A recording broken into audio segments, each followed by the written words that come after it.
Good evening, fellow Athenians and most welcome guests. How many people in this room actually live in London? I'm so glad the others found a cheaper alternative.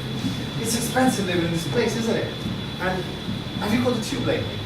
What is with those gates? They're horrible. So you have a split second from the moment you touch your card to make a move. If you don't, the gates shut on your ribcage. Colossal, isn't it? You know what those gates remind me of? They remind me of horse racing.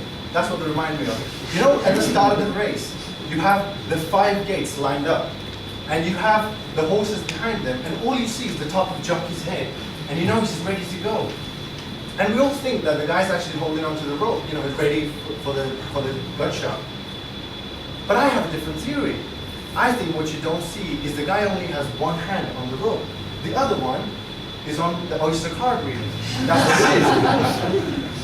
And the moment the gun shot, they're like, beep, and off they go. And this is why I feel sorry for the gate that left's closed. And I feel sorry for the poor fella who forgot to top up his oyster card so he can't start the race now. Horrible, isn't it? Who designed those gates?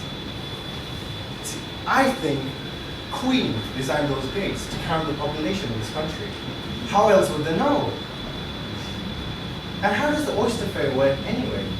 You catch a few trains and a bus one day, and it costs you £3.23.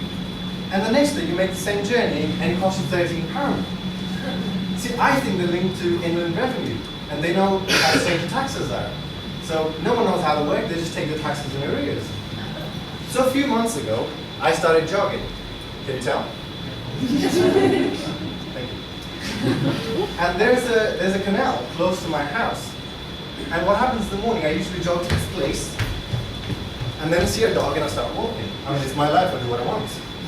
And why do we always apologize to the dog owner? Why do we do that? Clearly, they should be apologizing to us. You have a vicious animal next to you. Shouldn't you be apologizing when I'm going through?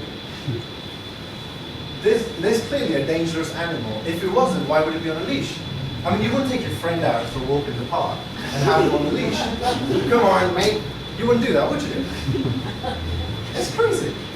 And so if you live in London, you know this. You're covered with adverts everywhere. Everywhere you go. We'll get to that in a second.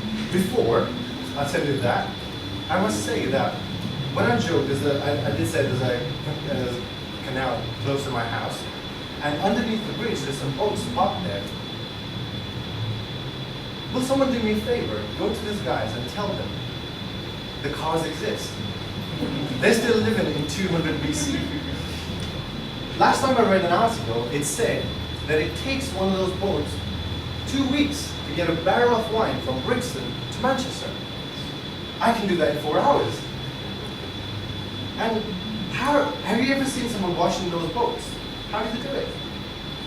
Can you imagine someone with a jet wash just cleaning their boats? I've never seen that. See, my theory is that they actually tie a rope around these boats and then pull the rope. And as it goes upside down, it just cleans itself. That would be the best way of doing it, right? And how short are the people inside? I've never seen someone actually coming out of the boats. I think that the people inside are actually dwarfs that only come out at night time. Because those things are maximum 3 foot 2. So what happens when the kids grow up? See, I think the bump in the back of the boat explains what happens. Because when the kids grow up, they're asked to stand there because they're too tall for the boat before they get kicked out. That's what happens. So, yeah, now back to the advert part. We all live in London and we're covered by adverts everywhere we go. Last Wednesday I went to Tesco. And as I drove in, there's a big billboard by my house. And it's to do with the latest Asian TV show that's just about to come out. And then as you get close to the entrance, there's another sign, which is for the newest King's Milk bread. But this is just getting ridiculous. They have another small sign on my trolley, and it's facing me. And it follows me everywhere I go.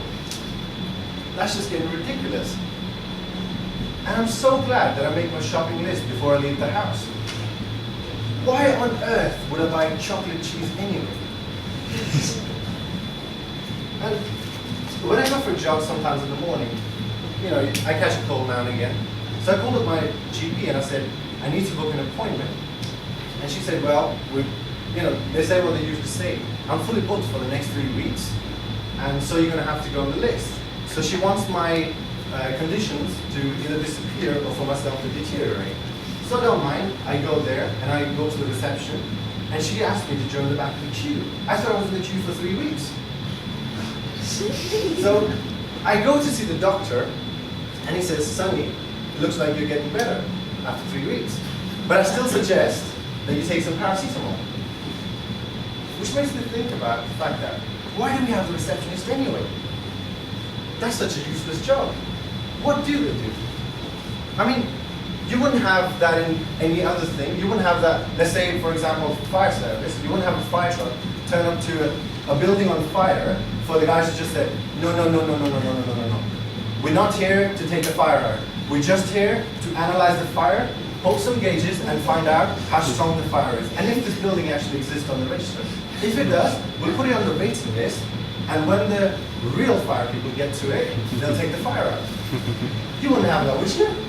So why have the stupid receptionist? Wouldn't it be better to have a GP on the phone who could just take the call and say, oh, you don't sound well now. I think I'm going to give you some paracetamol. And save me getting out of a bed. Wouldn't that be so much better for us?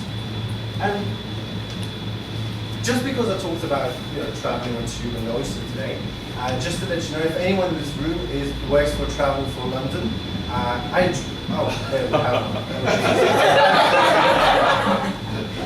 Right, there's a reason that I drove in today and I didn't catch the tube.